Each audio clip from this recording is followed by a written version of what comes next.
أعوذ بالله من الشيطان الرجيم بسم الله الرحمن الرحيم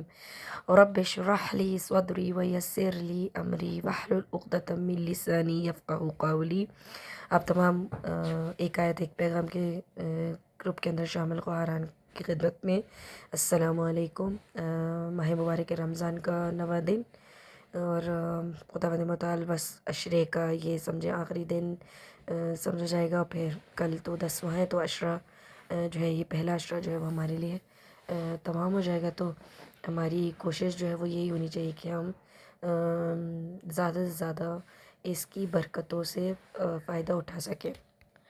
آج کا موضوع جو انتخاب کیا ہے وہ تقریباً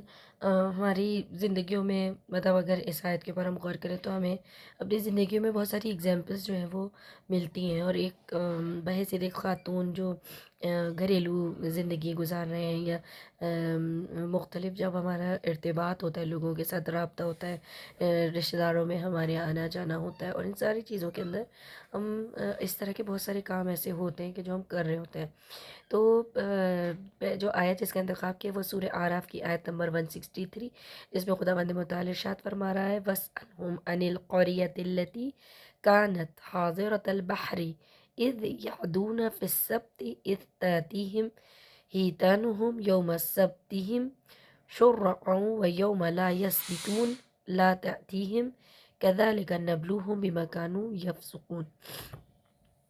یہاں پہ خداوند متعال جو ہے وہ بیان کر رہا ہے کہ جب ایک علاقے سے گزر ہوتا ہے تو وہ سوال کرتے کہ ان سے سوال کرو، ان سے پوچھو کہ یہ کون لوگ تھے، اور اس میں اصحاب سبت کی بات کی جا رہی ہے۔ اصحاب سبت یعنی سیٹرڈے والے اصحاب، یعنی اصحاب ہفتہ جن کو ہم کہتے ہیں۔ تو یہ بنی اسرائیل کے زمانے کا ہے، اور اس میں جو ہے وہ خداوند متعال کی طرف سے ان لوگوں کو آزمایا گیا، ان کے ایمان کو، ان کے خلوص کو آزمایا گیا، اور اس کے اندر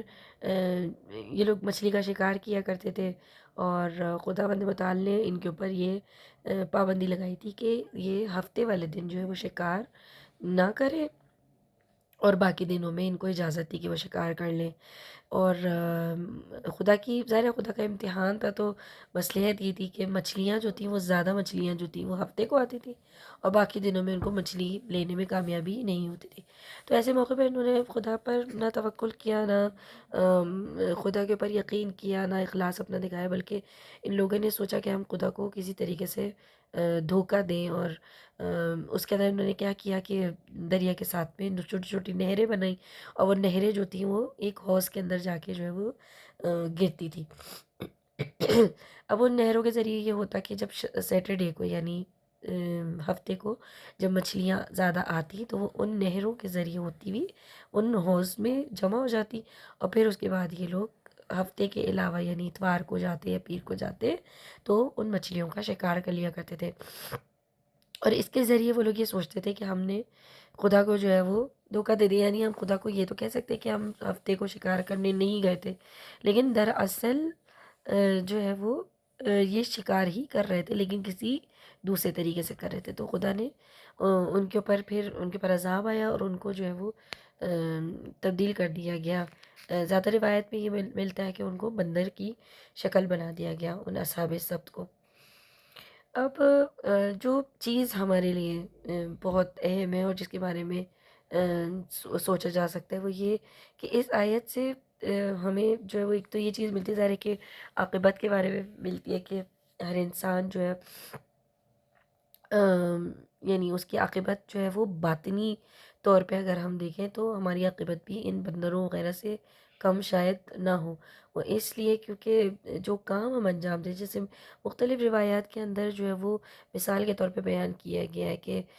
جیسے جو لوگ دوسروں کے لیے سیاست کرتے ہیں یا دوسروں کے معاملات میں جال بنتے ہیں یا ماسٹر مائنڈ ہوتے ہیں کسی بھی، مثال کے طور پہ دو میاں بیوی کے درمیان میں جھگڑا کرانے والے لوگ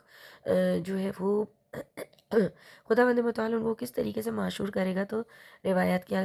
حساب سے ملتا ہے کہ جو لوگ دوسروں کے معاملے میں جال بنتے ہیں یا پلاننگ کرتے ہیں دوسروں کے معاملات خراب کرنے کا، رشتے خراب کرنے کا، تو ایسی صورت میں ان کو مکڑی کی صورت میں اٹھایا جائے گا۔ اب یہ باتیں کی بہت ساری چیزیں تو ہمیں سمجھ میں آتا ہے کہ جو لوگ بھی خدا کو دھوکہ دیتے ہیں یا ایسا سمجھتے ہیں کہ وہ خدا کو دھوکہ دے رہے ہیں، تو ان کی باطنی شکل کیسی ہے؟ یعنی باطنی شکل بالکل ویسی ہے جیسے بندروں کی ہوتی ہے۔ اب یہاں پہ ہم دوسرا جو نقطہ جو ہمارے لیے بہت اہم ہے وہ یہ کہ ہم یہ دیکھیں کہ ہماری زندگیوں میں بھی ایسا کئی دفعہ موقع آتا ہے اور وہ سخت ہوتا ہے ہمارے لیے، لیکن جو ہے اس طرح کے مواقع ہوتے ہیں کہ ہم بھی جو ہے وہ ایسا سمجھتے ہیں کہ جیسے ہم نے خدا کو دھوکہ دے دیا، لیکن دراصل وہ خدا کو دھوکہ نہیں دے رہے ہوتے، بلکہ وہ دھوکہ ہم اپنے آپ کو دے رہے ہوتے ہیں، اپنی ذات کو دے رہے ہوتے ہیں۔ اس میں ایک مثال خمس کے بارے میں مثال ہے، مطلب شخص کے اوپر خمس واجب ہے، اور جو ہے وہ خمس کیا ہے، یعنی پانچواں حصہ، جیسے مال میں سے پانچواں حصہ جو ہے وہ خمس ہے، اور وہ واجب بھی ہے اس کے اوپر، وہ دے بھی سکتا ہے، پیسے بھی ہیں اس کے پاس،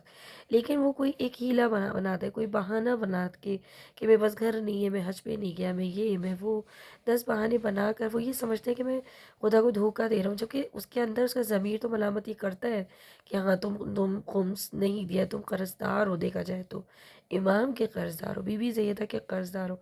لیکن جو ہے وہ اس کے لیے توجہ بناتا ہے کہ میں کیوں نہیں دے پا رہا، میرا گھر نہیں ہے، یا میں حج پہ نہیں گیا، یا مثال کے طور اور بھی بہت ساری چیزیں کہ میرے پاس یہ نہیں ہے، میرے پاس وہ نہیں ہے، اس وجہ سے لیکن یہ جو توجیحات ہے نا، یہ دراصل ہم سمجھتے ہیں کہ اس طریقے سے ہم خدا کو دھوکہ دے لیں گے، لیکن جو ہے وہ خدا کو دھوکہ نہیں دیا جا سکتا۔ خدا ہر بات سے واقف ہے، غیب کا علم رکھتا ہے، ہماری شہرک سے زیادہ خدا نزدیک ہے، اور لیکن دراصل یہ کیا ہو رہا ہوتا ہے، یہ ہم اپنے آپ کو دھوکہ دے رہے ہوتے ہیں۔ ایسی بہت ساری مثالیں، یہ خمس کی تو ایک مثال آپ کو دی، یہ ہے کہ ہم کوئی بھی ایسا کام انجام دیتے ہیں اور وہ کام غلط ہوتا ہے، جیسے کہ کوئی رشوت لے رہا ہے۔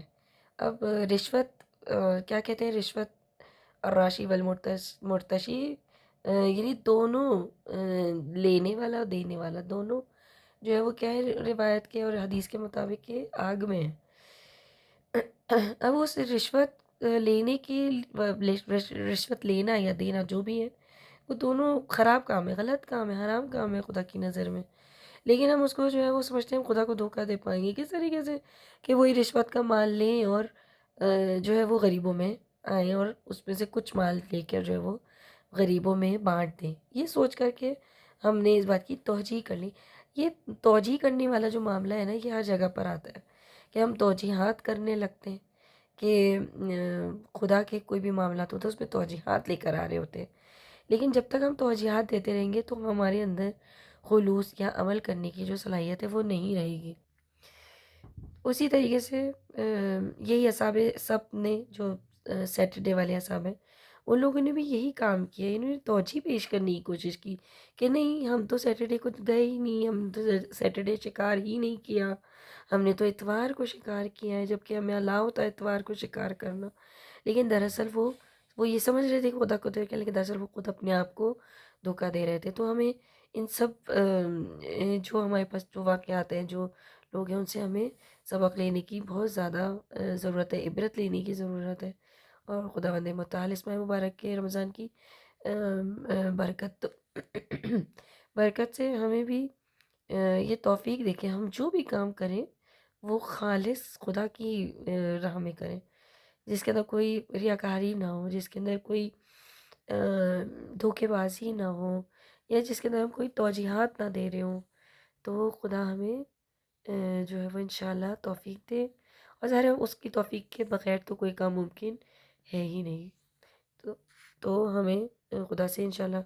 دعا بھی یہی کرنی چاہیے کہ خدا ہمارا شمار جو ہے وہ اصحاب سبت میں نہ کرے۔ خدا حافظ۔